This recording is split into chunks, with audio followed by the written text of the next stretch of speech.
Hello, my name is Tamika Price. On behalf of Pleasantville Cottage School Jewish Child Care Association, I am here to welcome John Starks. Hello, Mr. John Starks. How you doing? Hi. I understand that you are running a basketball clinic today. What will you be doing in the basketball clinic? Well, basically, you just kind of show the kids about the game of basketball. Probably go do some layup lines, some shooting drills, things that I did when I was young, trying to become a good basketball player.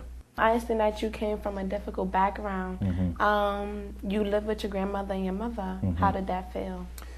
Well, you know, as a young man growing up and not having a father figure, so to speak, it was very difficult knowing that, you know, you have two beautiful women who's trying to raise you and help you, shape you as a man, which a woman can't make a man a man. It needs a man in order to do that. But they did the best they could. I got in a lot of trouble, obviously, as a young man, and things that I went through kind of helped shape the way I think right now about, you know, what I do in life and the people who I affect in life. And so I draw back on those experiences. But, you know, I wouldn't want anyone to, you know, take what I do and go out there and do the same thing in order to become what I became. But, you know, you learn from your experiences.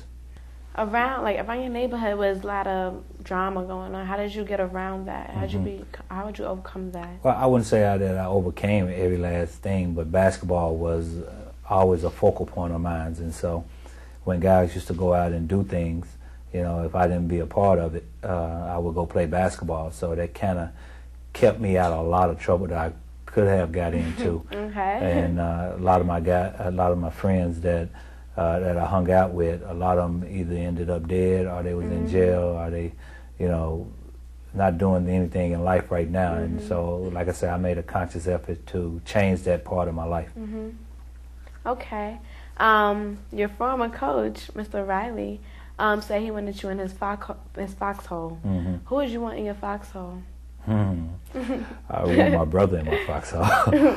My older brother, Monty, he was the guy who kind of like drove me and pushed me to do what I did and to be able to get to this level. And he was always a fighter. And so he's one person who I know that I can trust, that's going to always have my back. So I would say it would have to be him.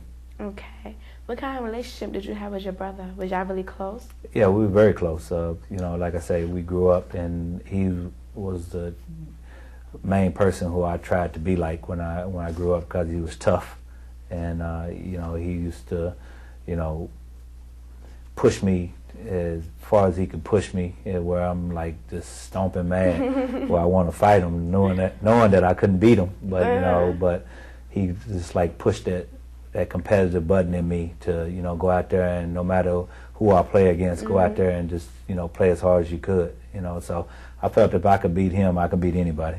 Yeah. Okay, that's what's up.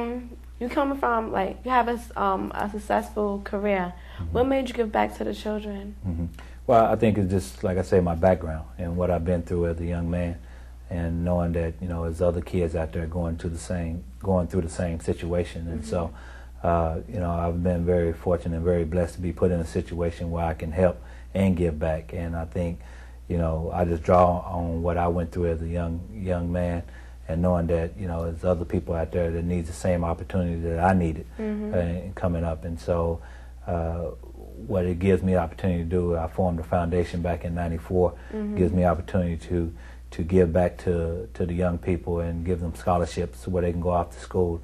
And what we try to do with my foundation is jumpstart their lives and give them hope that they can go out and succeed at whatever they put their mind to. Okay.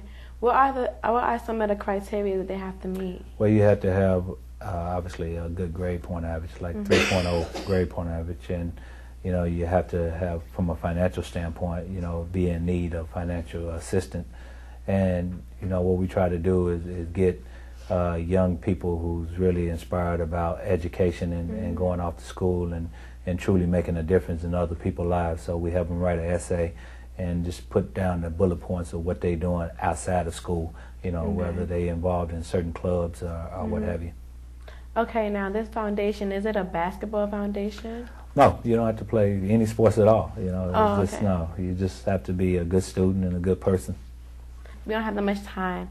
So thank you for coming. I really enjoyed you. I learned a lot about you. And thank you for coming. Well, thank you, Tamika. All right. Nice meeting you. Yeah, pleasure meeting you. Thank you. Well, thank you for watching.